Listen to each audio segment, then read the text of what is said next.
स्वागत है आप लोगों का आपके अपने यूट्यूब चैनल नियो शिक्षा पे। आज हम आप लोग के लिए लेके आए हैं क्लास 12 के विषय भूगोल के ऑब्जेक्टिव क्वेश्चन आंसर सीरीज का दूसरा पार्ट।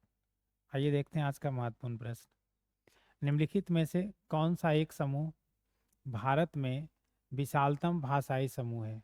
चीनी, तिब्बती, भारतीय, आर्य, आरस्ट्रिक और द्रविड़। इसका राइट आंसर हो जाएगा ऑप्शन नंबर बी, भारतीय आर्य।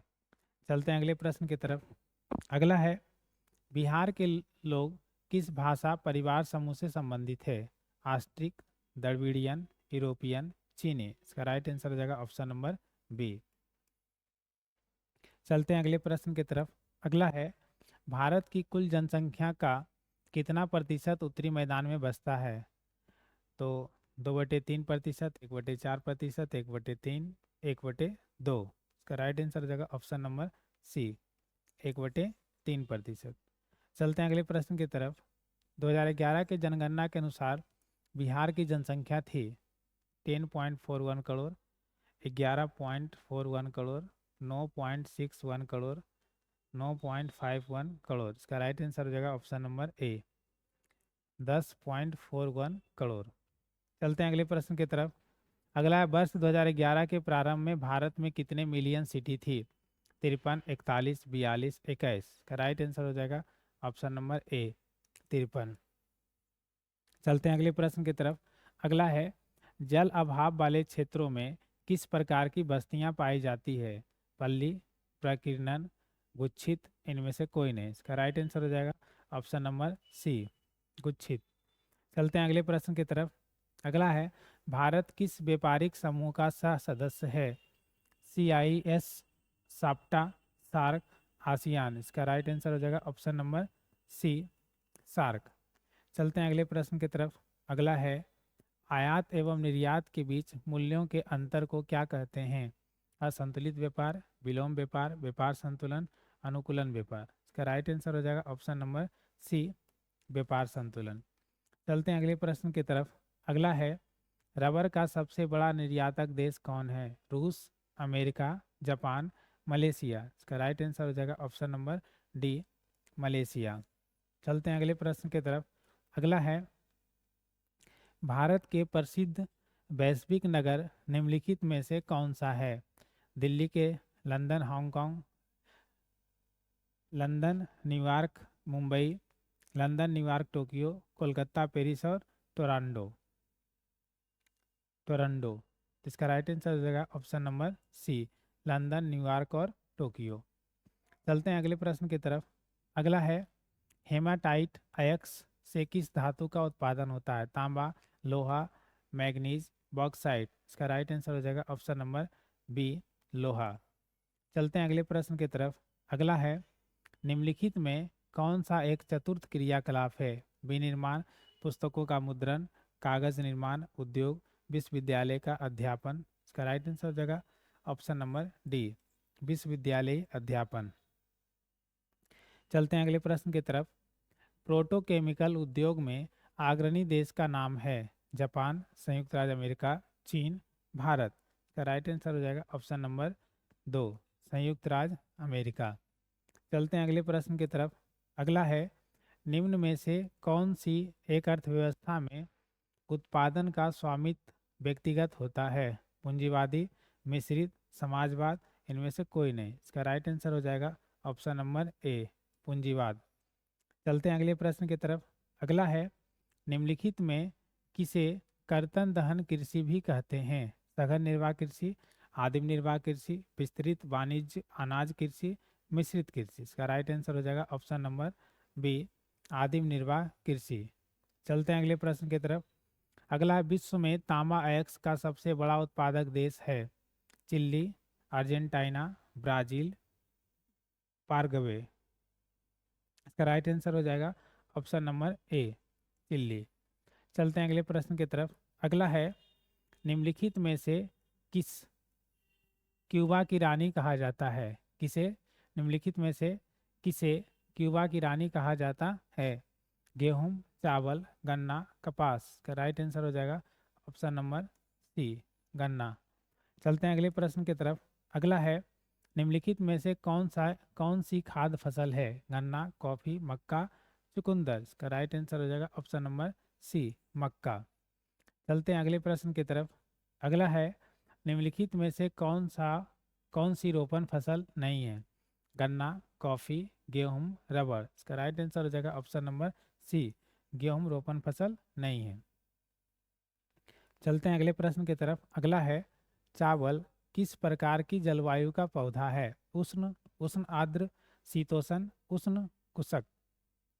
तो इसका राइट आंसर हो जाएगा ऑप्शन नंबर बी, उष्ण आर्द्र।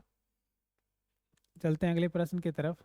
अंगूर की खेती कहलाती है सेरीकल्चर, विटीकल्चर, पीसीकल्चर, इनमें से कोई नहीं। इसका राइट आंसर हो जाएगा ऑप्शन नंबर बी, विटीकल्चर, अंगूर की कृषि कहलाती है। चलते हैं अगले प्रश्न की तरफ।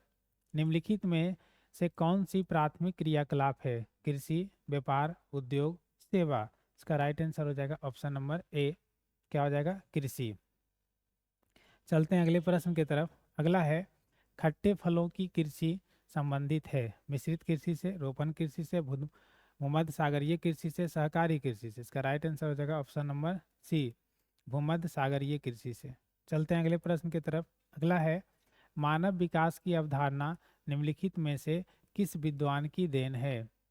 आर्तसेन, महबूबुल हक, एलसी सैम्पुल, रेडचोल। इसका राइट आंसर हो जाएगा ऑप्शन नंबर बी, डॉक्टर महबूब उज हक।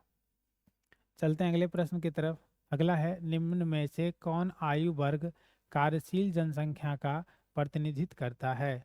15 से 25 वर्ष, 15 से 50 वर्ष, 15 से 59 वर्ष, 15 से 60 वर्ष। का राइट आंसर हो जाएगा ऑप्शन नंबर सी, 15 से 59 वर्ष।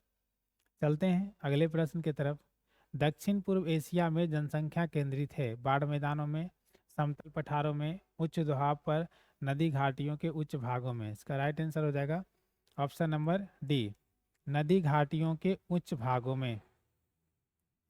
चलते हैं अगले प्रश्न की तरफ। निम्न में से कौन सघन जनसंख्या वाला क्षेत्र है? भूमध्य रेखीय प्रदेश, ध्रुवीय प्रदेश, मरुस्थलीय क्षेत्र, दक्षिण पूर्व एशियाई क्षेत्र। इसका राइट आंसर हो जाएगा ऑप्शन नंबर डी, दक्षिण पूर्व एशियाई क्षेत्र। चलते हैं अगले प्रश्न की तरफ। अगला है, निम्न में से कौन एक जनसंख्या परिवर्तन के कारक नहीं है? प्रवास, आवास, जन्म, मृत्यु। इसका राइट आंसर हो जाएगा ऑप्शन नंबर बी, आवास। चलते हैं अगले प्रश्न की तरफ। अगला है, आधुनिक मानव भूगोल के जनक हैं Friedrich Ratzel, Varenius, Charles Darwin, Ellen Semple. इसका राइट आंसर हो जाएगा option number A, Friedrich Ratzel. चलते हैं अगले प्रश्न की तरफ। अगला है, बुंदेलखंड प्रदेश में किस प्रकार की बस्तियां पाई जाती है? पल्ली बस्तियां, गुच्छित बस्तियां, प्राविकरण बस्तियां, इनमें से कोई नहीं। इसका राइट आंसर हो जाएगा ऑप्शन नंबर बी, गुच्छित बस्तियां। चलते हैं अगले प्रश्न की तरफ। अगला है, यूरोपीय संघ का मुख्यालय किस देश में है? रूस में, बेल्जियम में, जर्मनी में, कनाडा में। इसका राइट आंसर हो जाएगा ऑप्शन नंबर बी, बेल्जियम में। चलते हैं अगले प्रश्न की तरफ। गुरु महिसानी खान किस खनिज से संबंधित है? लोयक्स, कोयला, बॉक्साइट, तांबा। इसका राइट आंसर हो जाएगा ऑप्शन नंबर ए, लोयक्स। चलते हैं अगले प्रश्न की तरफ। अगला है कि कलपक्कम किस राज्य में है? तमिलनाडु, केरल, गुजरात, कर्नाटक। का राइट आंसर हो जाएगा ऑप्शन नंबर ए, क्या हो जाएगा? तमिलनाडु। चलते हैं अगले प्रश्न की तरफ। अगला है कि निम्न में से कौन सा धात्विक खनिज है? लोहा, मैग्नीज, तांबा, इनमें से सभी। इसका राइट आंसर हो जाएगा ऑप्शन नंबर डी, इनमें से सभी। चलते हैं अगले प्रश्न की तरफ। अगला है, नमामि गंगे कार्यक्रम किस नदी से संबंधित है? गंगा, यमुना, ब्रह्मपुत्रा, नर्मदा। इसका राइट आंसर हो जाएगा ऑप्शन नंबर ए, गंगा। चलते हैं अगले प्रश्न की तरफ। अगला है, रबी फसल की बुआई कब होती है? अक्टूबर नवंबर, मार्च अप्रैल, जून जुलाई, इनमें से कोई नहीं। इसका राइट आंसर हो जाएगा ऑप्शन नंबर ए, अक्टूबर नवंबर। चलते हैं अगले प्रश्न की तरफ। हजीरा और विजयपुर जगदीशपुर गैस पाइपलाइन किस राज्य से होकर नहीं गुजरती? महाराष्ट्र, मध्य प्रदेश, गुजरात, उत्तर प्रदेश। का राइट आंसर हो जाएगा ऑप्शन नंबर ए, महाराष्ट्र से होकर नहीं गुजरती। चलते हैं अगले प्रश्न की तरफ। अगला है बैलाडीला किसके लिए प्रसिद्ध है? बॉक्साइट के लिए, तांबा के लिए, लोहा एक्स के लिए, सोना के लिए। इसका राइट आंसर हो जाएगा ऑप्शन नंबर सी, लोहा एक्स के लिए। चलते हैं अगले प्रश्न की तरफ। अगला है निम्नलिखित कोयला खदानों में से कौन झारखंड में नहीं है? बोकारो, गिरिडीह, सिंगरौली, झरिया। इसका राइट आंसर हो जाएगा ऑप्शन नंबर सी, सिंगरौली। चलते हैं अगले प्रश्न की तरफ। अगला है कि भारत में कोयला निक्षेप का लगभग 80% भाग किस प्रकार का है? विटामिन्स, एंथ्रासाइट, लिग्नाइट, पीट। इसका राइट आंसर हो जाएगा ऑप्शन नंबर ए, विटामिन्स। चलते हैं अगले प्रश्न की तरफ। अगला है निम्नलिखित में से कौन सा खनिज भूरा हीरा के नाम से जाना जाता है? मैग्नीज, अभ्रक, लोएक्स और लिग्नाइट। इसका राइट आंसर हो जाएगा ऑप्शन नंबर डी, लिग्नाइट। चलते हैं अगले प्रश्न की तरफ।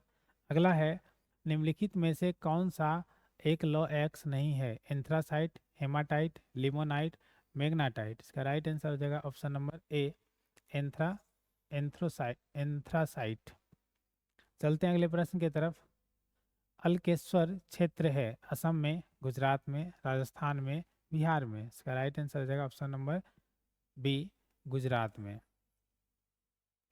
चलते हैं अगले प्रश्न की तरफ। अगला है इंदिरा गांधी नहर क्षेत्र है उत्तर प्रदेश, महाराष्ट्र, राजस्थान, तमिलनाडु। इसका राइट आंसर हो जाएगा ऑप्शन नंबर सी, राजस्थान। चलते हैं अगले प्रश्न की तरफ। अगला है कि निम्नलिखित में से जल किस प्रकार का संसाधन है? अजैव संसाधन, अनवीकरणीय संसाधन, जैव संसाधन, अचक्रीय संसाधन। सॉरी, चक्रीय संसाधन। इसका राइट आंसर हो जाएगा ऑप्शन नंबर डी, चक्रीय संसाधन। चलते हैं अगले प्रश्न की तरफ। निम्नलिखित में से कौन सा रोग जलजन्य है? मतलब जो जल से होने वाली जो बीमारी है। इसका राइट आंसर हो जाएगा ऑप्शन नंबर बी, अतिसार। चलते हैं अगले प्रश्न की तरफ। तूतीकोरिन पतन स्थित है केरल में, कर्नाटक में, तमिलनाडु में, आंध्र प्रदेश में। इसका राइट आंसर हो जाएगा ऑप्शन नंबर सी, तमिलनाडु में। चलते हैं अगले प्रश्न की तरफ। अगला है भारत में वायु परिवहन सेवा की शुरुआत हुई 1947, 1911, 1921, 1935। का राइट आंसर हो जाएगा ऑप्शन नंबर बी, 1911 में। चलते हैं अगले प्रश्न की तरफ। अगला है भारतीय रेल प्रणाली को कितने मंडलों में विभाजित किया गया? 9, 12, 18, 14। इसका राइट आंसर हो जाएगा ऑप्शन नंबर सी, 18। चलते हैं अगले प्रश्न की तरफ। अगला है निम्नलिखित में वह कौन सा एक सबसे सस्ता परिवहन साधन है जो भारी सामान और लंबी दूरी के लिए उपयुक्त है? सड़क परिवहन, रेल परिवहन, जल परिवहन, वायु परिवहन। राइट आंसर हो जाएगा ऑप्शन नंबर सी, जल परिवहन। तो उम्मीद करते हैं आपको ये सेशन अच्छा लगा तो अपने दोस्तों को भी शेयर करें। धन्यवाद।